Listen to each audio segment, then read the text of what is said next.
Greetings, family. Elder Gerard Williams here with another installment of my YouTube channel.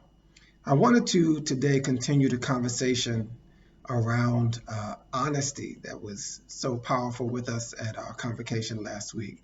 I think it's possible for us to dive a little bit deeper. And so, my question today to you is whether or not you recognize your own inner capacity to be truthful with yourself. I'm a firm believer that the spirit of light or the eternal light, the creative light that resides in all earthen vessels that are all created in the image of God are also connected by the spirit of truth, also known as the spirit of God, because the spirit of God has so many names, and truth is one of those. And so it just occurs to me that as believers, it's important for us to be in a healthy relationship with truth, because sometimes we do relationships well, and sometimes we do relationships not so well. And truth is one of those dynamics that we have to have a healthy relationship with, beginning with our ability and capacity to be truthful with ourselves. So many times the experiences that you're having and the experiences that you're going through, I'm a firm believer, is that spirit of truth, that spirit of God, oftentimes trying to teach you an important lesson. And your ability to discern that lesson and to hear that lesson and internalize that lesson will be an important aspect in your personal growth as well as your spiritual development, and help you walk in honesty and in truth and integrity. So many times the experiences that we're having might be because we're unaware of how we're showing up. We're unaware of the energy that we're putting out, or it might be an inability to address our own truth. We have a saying in our movement: the energy that you put out is the same energy that comes back to you. And maybe some of the experiences that you're having might be indicative of an unhealthy relationship with the truth, and that being your own personal inner truth. Having conversations with the Creator about why you are and who you are and where you are and why you're created the fabulous way that you are for a greater divine purpose. It is not about ego. It is not about pride. It is not about a lot of the things that the world would prioritize, but solely so that that divine creative light might show up in you. So the process is so vitally important to begin to discern that voice and distinguish it from so many other voices that we have going on in our head, the voices of our past fears, the voices of past trauma, the voices of past relationships. The scripture says in John that you shall know the truth, and the truth shall set you free. That freedom is an inner freedom that takes place once you have the conversations with the Spirit of God that you need to have, and begin to resonate around what is your own truth and begin to walk in that. It is so needed in the world. It is oftentimes will be the distinguishing thing that makes all the difference in how you show up and how you interact with other individuals and how you represent that which you call God. If it's important for you to begin to move forward in your development, or at the very least, it's important for you to not have some of the same old experiences that you continue to have, you really want to listen to the Spirit of God in those critical moments. Lord, what is it I'm supposed to be learning in this moment? What is it I need to be hearing in this moment? What is it in myself that might need to shift, that might need to change? What is I might need to let go? Because oftentimes, in order for the new to come forth, some element of the old has to die.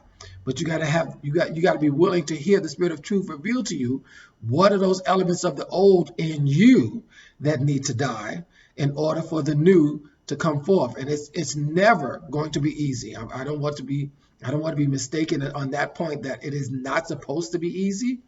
And oftentimes it will be a singular, isolated path, a process that others may not understand. And I don't know that they're supposed to understand. Their only commitment is to operate from love. Whether they understand or not, understanding may come by and by. The ancestors used to sing that song, and I think we sing it enough. Understanding might come later.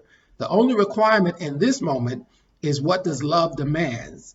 And love demands a space where all individuals can begin to do that inner work around truth in a safe environment and then be received by their community and or their family in a safe environment. So let's begin that conversation by recognizing that I might not have all the answers and I might not understand to the degree that I would like to understand. Nevertheless, let that not be a hindrance for me learning the lessons I need to learn and then beginning to operate the way God would have me to operate, particularly around who it is I believe myself to be. Let the Spirit of God teach you how to be you, because no one can be a better you than you. And while you're busy out there trying to imitate other people, your space is void and empty. Hear that part really clear. While you're trying to keep up with the Joneses, the divine you that God is waiting for to come forward, there's an empty void in that space. At the very least, I would think you would want to fill that void and be exactly who God has created you, unapologetically and without excuse. Not that you have to be the other or that you have to be ostracized or marginalized, but there was a place at the table for you. There was a role for you. There was a purpose for you. There's a reason why you're called for a time such as this. But one has to begin to do that kind of inner work around what are the lessons I need to be learning? What is it I need to be hearing in this moment as I move closer to my authentic self, as I move closer to the truest version of myself as God would have it to be? Because, it's always going to be a process. There may never be a point where you finally arrive, at least not as long as you're human. Because as long as you're human, there are always going to be lessons to learn. Because to be human means to be limited in your perception. And that, too, is an element attached to that spirit of truth on how it is you can operate on what we oftentimes call multisensory. I often use the term operate as a metaphysician, but I think I'm going to re-engage the idea that God is oftentimes calling us into the mystical and asking us to operate as mystics, which oftentimes that work is indicative of. So how comfortable are you with that particular truth? That some of the things that you might experience, others might not understand on a mystic level. Some of the ways you need to show up and interact, others might not understand on a mystical level. And those are very powerful inner lessons that you can begin to hear and internalize. Sometimes, as I think I've shared before, sometimes just showing up is operating on the mystical level because you bring a light and you bring an energy into the room. You may not always have the words, and that's part of that learning process. So I hope individuals, as you are watching these weekly presentations, you're asking yourself the right critical questions, because when you begin to ask yourself the right questions, the right answers will appear. That's the wonderfulness of God, who is always still speaking, even in this moment. Problem is, we're not always asking the right questions. We're asking out of ego. We're asking out of pride. We're asking out of fill my bank account. We're asking out of make me popular. We're not oftentimes asking the right questions. But when you are really serious about your divine purpose, as well as your relationship with God, you'll begin to ask the right questions. And once you ask the right questions, the teacher will show up. You'll learn the lessons you need to learn, and you'll be a powerful entity in this world. I can guarantee you that. God bless you. Don't forget to subscribe.